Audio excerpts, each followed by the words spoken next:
Vamos nós, povo de Deus, vamos para mais um dia no nosso plano de leitura da Bíblia anual.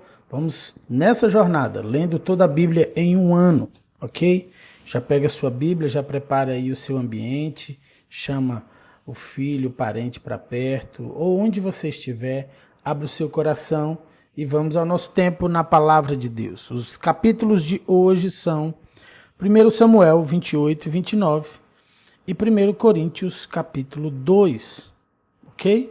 Vamos em frente. Vamos a 1 Samuel capítulo 28, verso 1. Naqueles dias os filisteus reuniram suas tropas para outra guerra contra Israel. O rei Aquis disse a Davi: saiba que você e seus homens sairão à batalha comigo. Está bem, disse Davi. Agora o Senhor verá por si mesmo o que somos capazes de fazer. Então Aquis disse a Davi: colocarei você como meu guarda pessoal enquanto eu viver. Nesse tempo Samuel já havia morrido e todo Israel tinha chorado sua morte. Estava sepultado em Ramá, sua cidade natal. Saul havia expulsado da nação todos os médiuns e todos os que consultam os espíritos dos mortos. Os filisteus acamparam em Sunem, e Saul reuniu todo o exército israelita e acampou em Gilboa.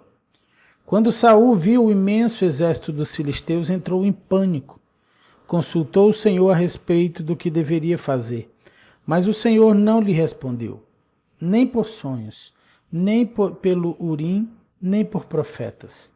Então Saul disse a seus conselheiros: procurem uma mulher que seja médium, para que eu pergunte a ela o que fazer. Seus conselheiros responderam: há uma médium em Endor. Então Saul se disfarçou com roupas comuns e, acompanhado de 2 de seus homens, foi à noite à casa da mulher. Preciso falar com um homem que está morto, disse ele à mulher. Você pode invocar o espírito dele para mim? Quer que me matem? Respondeu ela. Você sabe que Saul expulsou todos os médiuns e todos os que consultam os espíritos dos mortos. Por que prepara uma armadilha contra a minha vida? Saul, porém, jurou em nome do Senhor e prometeu: tão certo como vive o Senhor, nenhum mal lhe acontecerá por isso. Por fim a mulher disse: de quem é o espírito que devo invocar? De Samuel, respondeu Saul. Quando a mulher viu Samuel, gritou: você me enganou, você é Saul. Não tenha medo, disse o rei. O que você vê? Vejo um Deus subindo da terra, disse a mulher. Qual é a aparência dele? Perguntou Saul. É um ancião envolto num manto, respondeu ela. Saul entendeu que era Samuel e se curvou diante dele com o rosto em terra. Então Samuel perguntou a Saul: por que me perturba, chamando-me de volta? Porque estou muito angustiado, respondeu Saul. Os filisteus estão em guerra contra mim. Deus me abandonou e não me responde por meio de profetas, nem por sonhos. Por isso chamei o Senhor para que me diga o que fazer. Samuel, porém, disse: por que me consultar se o Senhor o abandonou e se tornou seu inimigo? O Senhor fez exatamente conforme tinha dito por meu intermédio. Rasgou de suas mãos o reino e o entregou a outro, Davi. O Senhor lhe fez isso hoje porque você se recusou a executar a ira ardente dele contra os amalequitas. Além disso, o Senhor entregará você e o exército de Israel nas mãos dos filisteus, e amanhã você e seus filhos estarão aqui comigo. O Senhor entregará o exército de Israel nas mãos dos filisteus. No mesmo instante, Saul caiu estendido no chão, paralisado de terror com as palavras de Samuel. Estava fraco de fome, pois não havia comido nada durante todo aquele dia e toda aquela noite. Quando a mulher viu quanto ele estava perturbado, disse: meu senhor, obedeci a sua ordem e arrisquei minha vida. Agora faça o que digo e deixe que eu lhe dê alguma coisa para comer, a fim de que recupere as forças para a viagem de volta. Mas Saul se recusou a comer. Seus servos também insistiram para que ele se alimentasse, até que por fim ele concordou. Então ele se levantou do chão e foi sentar-se na cama. A mulher estava engordando um bezerro, de modo que saiu depressa e o matou. Pegou um punhado de farinha, preparou a massa e assou um pão sem fermento. Trouxe a refeição para Saul e seus conselheiros, e eles comeram. Depois saíram naquela mesma noite. E aqui nós finalizamos 1 Samuel 28. Vamos a 1 Samuel capítulo 29, a partir do verso 1. As tropas dos filisteus estavam reunidas em Afeque, e os israelitas acamparam junto à fonte de Jezreel. Enquanto os governantes filisteus iam à frente de suas tropas de centenas e de milhares, Davi e seus homens marchavam na retaguarda com o rei Aquis. Então os comandantes filisteus perguntaram: "O que estes hebreus fazem aqui?" Aquis respondeu: "Este é Davi, servo do rei Saul de Israel. Já faz tempo que está comigo e desde o dia em que chegou até hoje não encontrei nele nenhuma falta." Mas os comandantes filisteus se iraram. "Mande-o de volta para a cidade que o Senhor deu para ele." Exigiram: "Não pode ir à guerra conosco. E se ele se voltar contra nós na batalha e se tornar nosso adversário? Existe maneira melhor de ele se reconciliar com seu Senhor do que entregando-lhe nossa cabeça? Não é este o mesmo Davi a respeito de quem as mulheres de Israel cantavam em suas danças: Saul matou milhares e Davi dezenas de milhares?"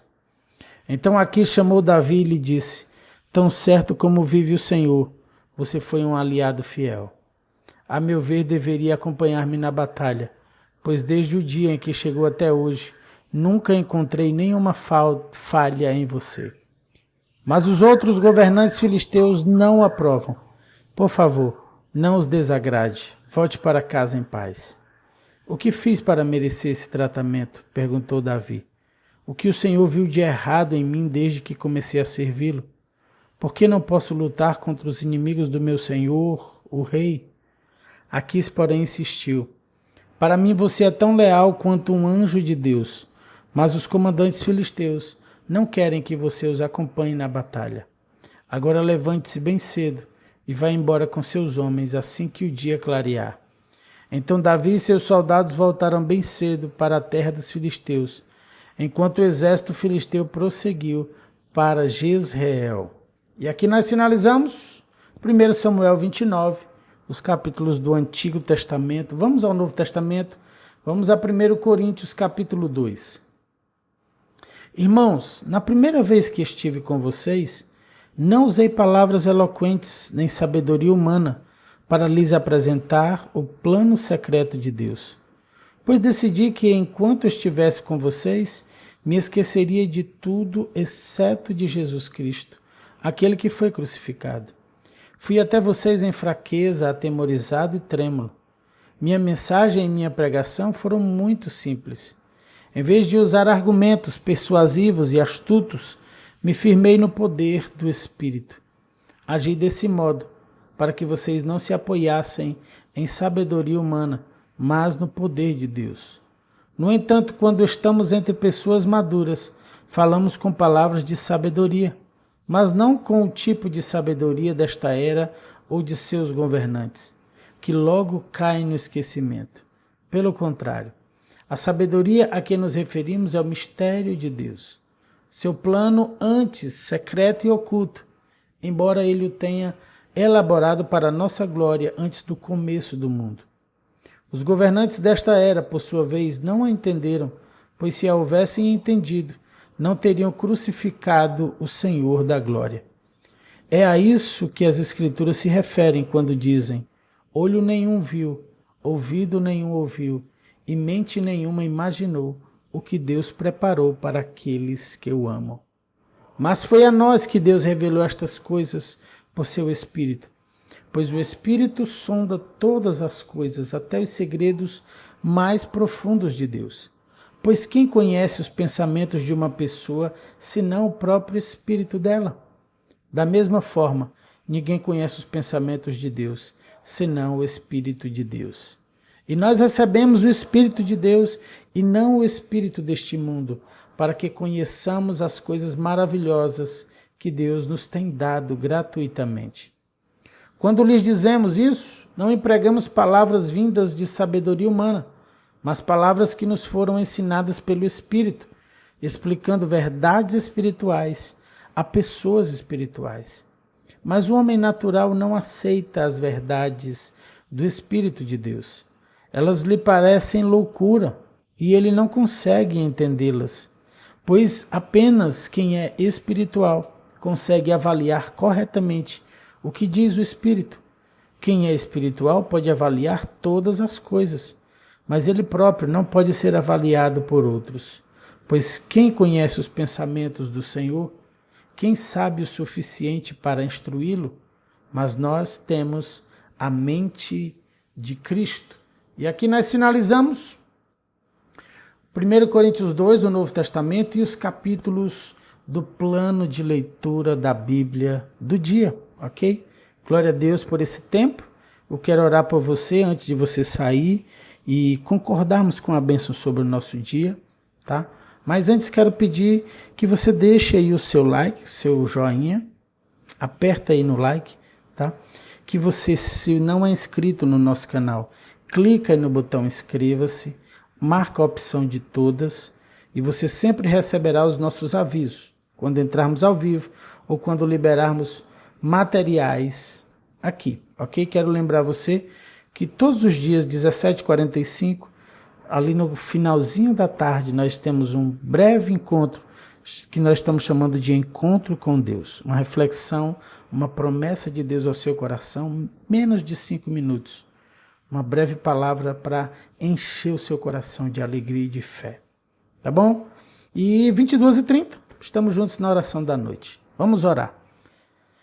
Te louvamos, Pai, te louvamos por mais um dia, te louvamos pela tua palavra, por estarmos avançando, Senhor, nesse propósito, lendo toda a Bíblia durante esse ano, em um ano.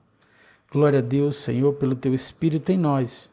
Glória a Deus porque o Senhor tem trabalhado, limpado o nosso interior por meio da tua palavra. O Senhor tem aberto os nossos olhos espirituais. Nós estamos começando a discernir, a entender. Senhor, continua fazendo isso. Opera em nós o teu querer e a tua vontade. Nos dá um dia, Senhor, abençoado. Visita cada um dos meus irmãos aqui, Senhor, abre os caminhos. Tira todo impedimento. Os que estão enfermos, Senhor, o teu toque de cura sobre eles. Nós oramos, Deus, abençoando os nossos irmãos, declarando um dia poderoso na tua presença. É assim que consagramos tudo no teu altar, no nome do Senhor Jesus. E você que está do outro lado, se você crer comigo, repete dizendo aí amém, e glória a Deus, e aleluia. Beijo no seu coração, fique na graça e da paz do Senhor Jesus. Tchau, tchau.